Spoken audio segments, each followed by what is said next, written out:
Acolyte. In the last record, we descended beneath the Imperial Palace. We examined the dream hidden below Terra, a road beyond the warp, a future beyond navigators, a species freed from gods, storms, demons, and the madness between stars. The Webway dream. But dreams require time. And while the Emperor laboured beneath the palace, the Great Crusade still required a hand upon the blade. The galaxy was not yet compliant. The legions were not yet finished. And one enemy stood vast enough, savage enough, and numerous enough to demand the full attention of the Imperium. The Greenskins. The Orks. At Ullanor, the greatest greenskin empire of the Great Crusade would be broken. At Ullanor, the Primarchs would gather beneath banners of conquest. At Ullanor, the Emperor would stand before his armies and name his chosen son. The Imperium would remember it as glory, as triumph, as proof that mankind's destiny was no longer in doubt. But the archive records a colder truth. Ullanor was not merely the height of the Great Crusade. It was the moment the Emperor stepped back and Horus stepped forward. What enemy could still threaten the Emperor's Great Crusade? There are many Xenos threats in the galaxy.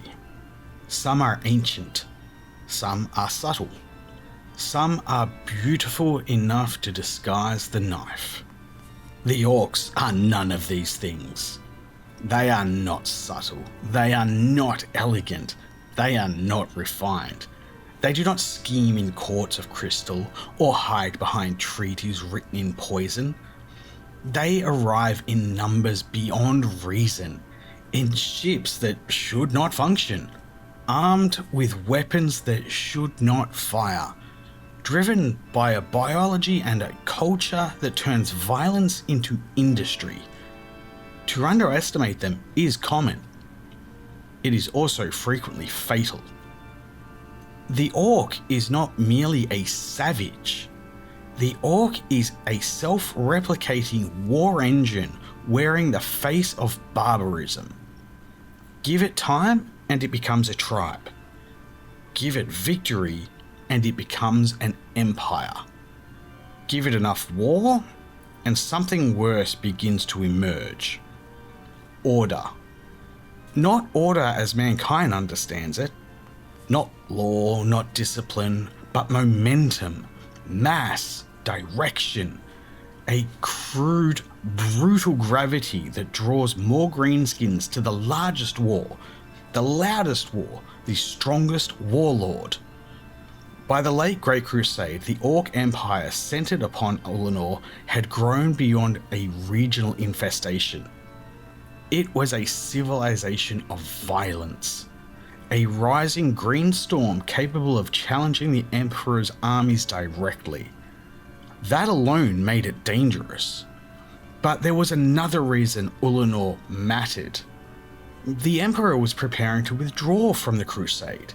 He needed the galaxy secure enough to survive his absence, and no future built beneath Terra could endure while an Ork empire of such magnitude gathered strength in the dark. So the Imperium came to Ullanor, not for compliance, not for negotiation, not for warning, for extermination. What did the Imperium bring when it wished to break an empire?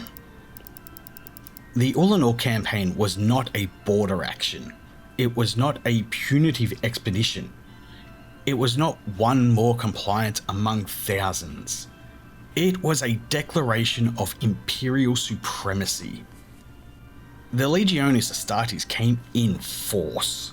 The Imperial army came in numbers so vast the records strained beneath their own arithmetic.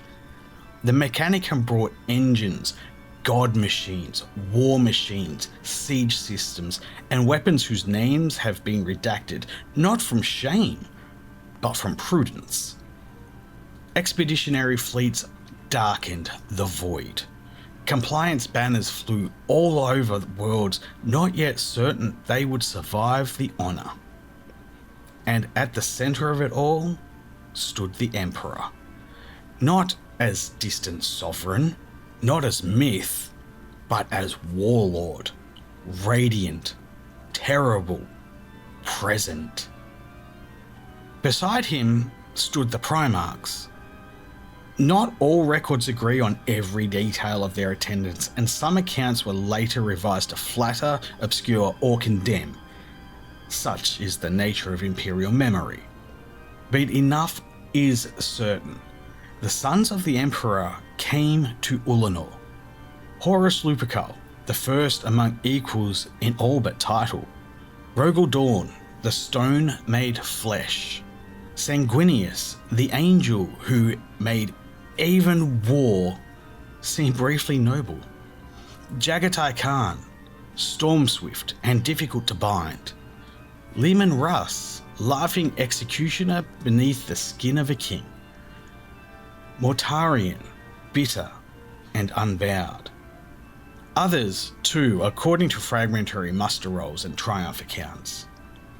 For one rare moment, the scattered greatness of the Crusade gathered around a single battlefield, a council of demigods, an army of legends, a weaponized pantheon in service to a man who denied gods existed. One must really appreciate the irony, Acolyte. The Imperium rarely did. How does one destroy an empire built only for war? The answer is simple. With a greater one. The war for Ullanor was not clean. Orc wars seldom are. They are not duels of strategy conducted across polished maps. They are avalanches, scrap fortresses vomiting fire, armoured mobs crashing into lines of transhuman infantry, war machines the size of cathedrals belching smoke, flame, and impossible momentum. The ground itself became an engine of noise. Bolter fire, artillery thunder, the roar of titans, the grinding hymn of mechanicum engines. The animal bellow of millions of orcs who believed with absolute sincerity that war was the highest form of existence. Against such a foe, finesse becomes less valuable than endurance. The Imperium advanced, world by world, fortress by fortress, continent by continent. The orcs were not driven back so much as carved apart. The legions struck like blades into organs. The army drowned enemy positions in human blood and artillery. The mechanicum broke strongholds with engines that made mountains tremble. And the Primarchs moved through the war like living verdicts. Where they fought, history changed direction. Yet Ullanor was not merely a matter of battle lines. At the heart of the Greenskin Empire stood its master, the Overlord of Ullanor, a war boss of such scale and power that even the Legionis Astartes records treat him less as a chieftain and more of a natural disaster given thought. He was not merely large. Many orcs are large. He was not merely brutal. All orcs are brutal. He was the apex of the species' most dangerous principle. The strongest rises, the strongest gathers, the strongest grows stronger, and around him the orcs became more than a horde. They became purpose. Who stood beside Horus when that war boss fell? At the centre of Ullanor's most brutal fighting stood Horus Lupercal, the first found son, the favoured son, the war master before the title existed. By then, Horus had become more than a Primarch to the Great Crusade. He was its face, its spear tip, its promise. Where the Emperor's presence was distant and overwhelming, Horus was immediate. He spoke to mortals, he remembered names, he understood the theatre of loyalty. He knew when to laugh, when to praise, when to place a hand upon a warrior's shoulder and make that warrior feel seen by history. This was part of his genius. It was also part of his danger. With Horus into the killing ground came the warriors of the 16th Legion, the Lunar Wolves. Foremost among them, Ezekyle Abaddon, first captain, lord of the first company. A warrior already marked by ferocity, ambition, and absolute devotion to his Primarch. The archive notes this without embellishment. At Ullanor, Ezekyle Abaddon fought at Horus' side. This matters. Not because Abaddon was yet what he would become, not because the future War Master of Chaos was somehow visible in every stroke of his blade. Such thinking is childish. History is not prophecy walking backwards. But the presence of Ezekyle Abaddon beside Horus at Ullanor reveals something essential about the Legion. The Lunar Wolves did not merely follow Horus, they orbited him. He was their father, their commander, their symbol, and their center of gravity. Abaddon was among the fiercest expressions of that truth. In the battle against the Overlord of Ullanor, Horus and his warriors drove into the heart of the Ork command structure. The fighting was close, ugly, catastrophic. The kind of war where even Astartes' armor becomes little more than a delay between impact and death. The war boss was a monster, a towering brute of impossible mass and strength, a thing born for violence and perfected by victory. Some accounts place the Emperor himself in direct peril, others frame the moment later through myth, because Imperial chroniclers always have struggled to record their masters as anything other than inevitable. Yet, the central truth remains. Horus faced the beast. Ezekyle Abaddon fought beside him, and the Overlord of Ullanor fell. The greatest Ork threat of the age was not broken by distance, not by bombardment, not by negotiation, but by the oldest language of the galaxy. Blade, claw, fist, blood. The Greenskin Empire lost its center. And when an Ork Empire loses its strongest voice, it does not mourn. It fractures. Who whispered counsel into the ear of the favoured son? Horus did not stand alone. No Primarch truly did, though some pretended otherwise. Around him gathered a circle of warriors who were more than officers, more than advisors, more than honoured sons. The Mournival. 4 captains of the Lunar Wolves, chosen not merely to obey Horus, but to challenge, temper, advise, and reflect him. This was wisdom. Horus understood something many of his brothers did not. A commander surrounded only by obedience becomes deaf. The Mournival existed to prevent that deafness. Its members could speak with a freedom most warriors would never dare. They could disagree, they could warn, they could argue where others knelt. By the later records most commonly circulated, the Mournival is remembered through such names as Ezekyle Abaddon, Tarik Togaden, Garviel Loken, and Horus Aximan. But before Loken's elevation, there was another. Hastur Sejanus, captain of the 4th Company. A warrior of rare grace, rare judgment, and deep trust. Sejanus was not merely one more officer in the 16th Legion. He was beloved by Horus, respected by his brothers, a voice of balance within a legion whose brilliance could too easily become arrogance. His later death on 6319 would wound the Legion in ways even its warriors did not fully understand. But at this point in the record, that wound has not yet opened.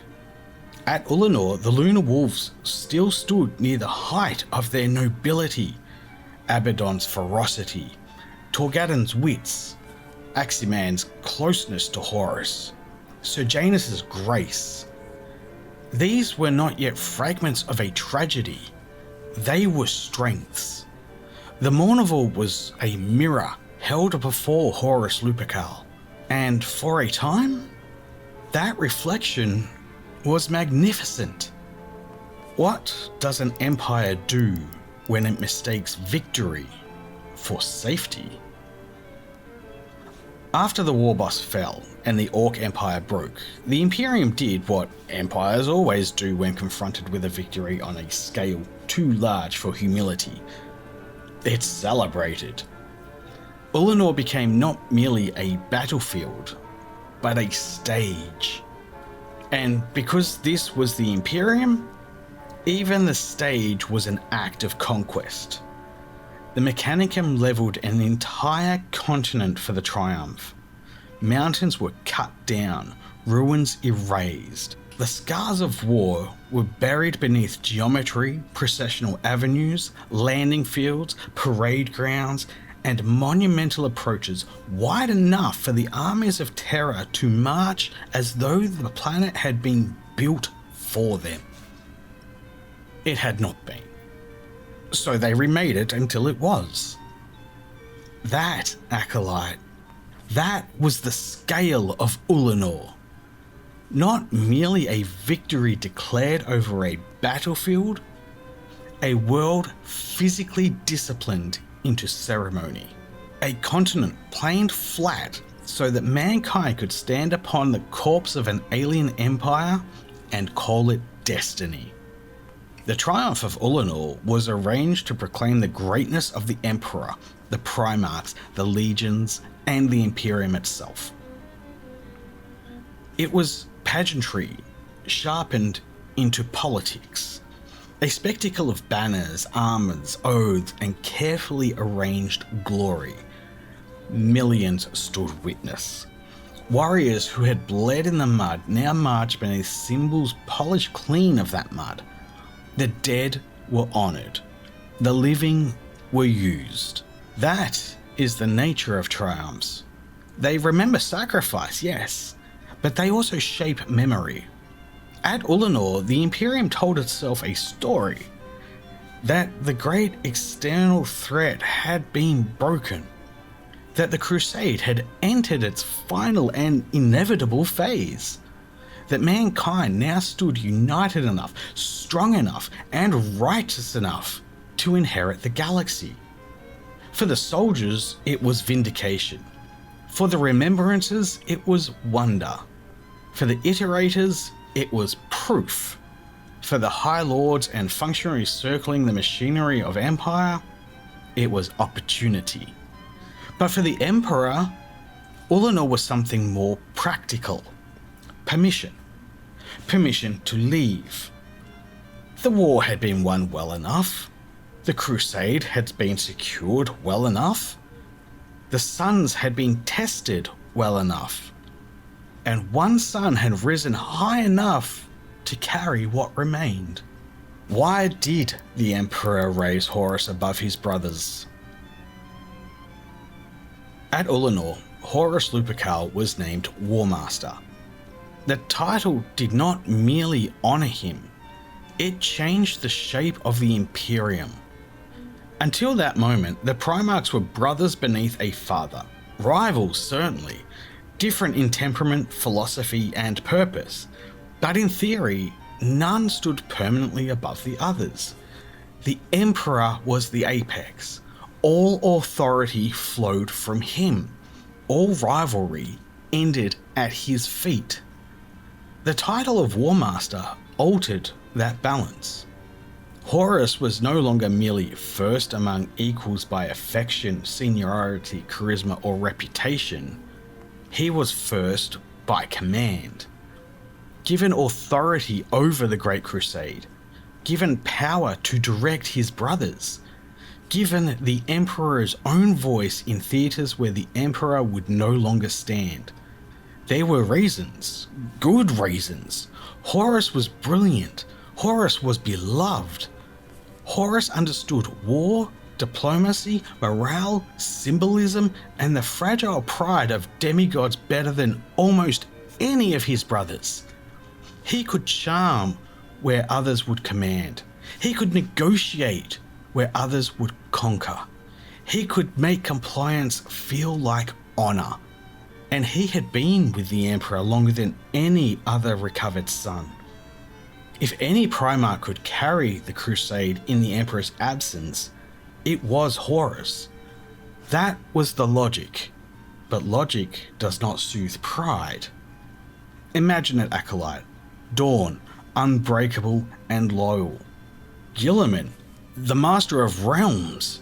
The Lion, secretive and supreme in his own estimation. Russ, who had tested the Emperor and still bent the knee. Varys, uncompromising. Fulgrim, perfect in all ways visible to himself. Perturabo, counting every slight like stones in a fortress wall. Mortarion, who already despised the tyrant father he served. Lorgar, humiliated and hollowed out by Monarchia. Angron, barely leashed. Kurz, already haunted by endings. Magnus, certain knowledge should outrank obedience. Sanguinius, beloved enough that even envy found him difficult to hate. And above them all, Horus, the favourite made official, the brother given command, the son crowned in front of witnesses. The Emperor may have believed he was creating unity, but every crown casts a shadow. What did the Imperium lose when the Emperor left the Great Crusade? The Emperor did not vanish in a single moment, but Ullanor marked the turn. The centre of gravity shifted. The Master of Mankind returned to Terra, to the palace, to the sealed chambers, to the impossible work beneath the world. The Great Crusade continued, but its nature changed. Where once the Emperor's presence made every campaign part of a single divine contradiction, now the Crusade became a machine governed by distance. Orders travelled, interpretations multiplied, rivalry sharpened, compliance became administration, administration became politics, politics became resentment. The Primarchs were not merely generals. They were sovereign personalities commanding armies large enough to break civilizations. Without the Emperor physically present to bind them, their differences mattered more. Their wounds deepened, their rivalries breathed, and Horus, now War Master, was required to do what no son could truly do: replace his father. Not in name, not in soul, but in function. He had to command brothers who had not chosen him. He had to continue a crusade whose purpose had not been revealed to him. He had to carry the Emperor's authority without the Emperor's certainty. And he had to do it while knowing that the father he loved had stepped away, for reasons not fully explained. The Imperium calls this trust. The archive is less generous. It was burden. Why does triumph so often precede disaster? Ullanor glittered. That is what makes it dangerous. Defeats announce themselves. Victories disguise consequence. At Ullanor, every symbol told the Imperium it was safe to believe. The Orks were broken, the legions were glorious, the Primarchs were gathered. The Emperor's dream seemed unstoppable. Horus stood crowned beneath the gaze of armies. What loyal subject could look upon such a scene and see disaster? But disaster rarely begins by looking like itself. It begins as honour, promotion, trust, celebration. A father stepping away because he believes his son is ready. A son accepting the burden because he believes he has been chosen. Brothers applauding while measuring the distance between themselves and the throne of command. Warriors cheering while not yet understanding that the age they loved had ended. Ullanor was not the heresy. No demon tore the sky open above the triumph. No brother drew a blade against brother. No warmaster spoke treason beneath the banners. Not yet. That is the cruelty of history. The moment of doom often arrives before anyone knows to fear it. The triumph of Ullanor was real. The glory was real. The victory was real. So was the shadow. What was truly crowned at Ullanor? The Imperium remembers Ullanor as triumph. It is not wrong. The Ork Empire was broken. The greatest greenskin threat of an age was shattered. The Emperor stood victorious. The Primarchs gathered in splendour. Horus Lupercal was raised above all others. For a moment, the Great Crusade appeared to have achieved the impossible. Mankind seemed united. The stars seemed within reach. The future seemed obedient. But from the vantage of the Ordo CHRONOS Acolyte, we must record what Imperial celebration could not see. Ullanor was a hinge. On one side stood the Great Crusade at its height. On the other side waited the Great Heresy. The Emperor returned to terror. Horus inherited the war. The Primarchs inherited new hierarchy. The legions inherited distance from the only figure who had truly ever bound them together. And in that distance, small things began to grow. Pride, doubt, resentment, ambition, whispers. The triumph of Ullanor did not cause the fall. History is rarely so mercifully simple, but it created the shape of the fall.